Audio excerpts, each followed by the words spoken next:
इस आदमी को एक अजीब बीमारी हो जाती है।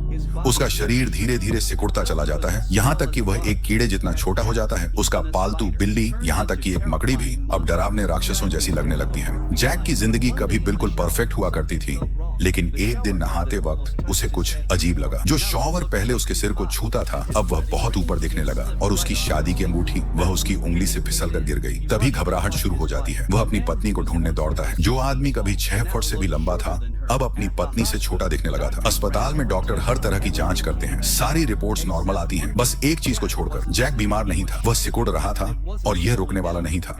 जैसे जैसे दिन बीतते गए, वह और छोटा होता गया। इलाज का खर्च आसमान छूने लगा। आखिरकार उसकी पत्नी के पास इलाज बंद करने के अलावा कोई और रास्ता नहीं बचता। कुछ ही समय में जैक परिवार की बिल्ली से भी थोड़ा ही बड़ा रह जाता है। उसकी सुरक्षा के लिए बिल्ली को घर से बाहर निकाल दिया जाता है, लेकिन जैक का सिकुड़ना जारी रहता है, यहाँ तक कि उसे अपनी बेटी के खिलौने वाले घर में रहना पड़ता है। जिंदा रहने के लिए वह एक धागे में मछली पकड़ने वाला कांटा बांध लेता है। घर के अंदर वह स्पाइडरमैन की तरह झूलने लगता है। तभी उसे एक आवाज सुनाई देती है, बिल्ली की म्याऊं। इस आकार में अब बिल्ली पालतू नहीं रही थी, वह एक विशाल शिकारी बन चुकी थी।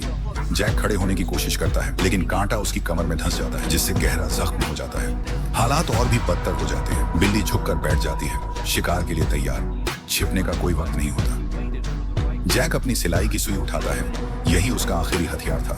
वह सही मौके का इंतजार करता है, फिर मुड़ता है और दौड़ पड़ता है, लेकिन तभी वो हादसा हो जाता है।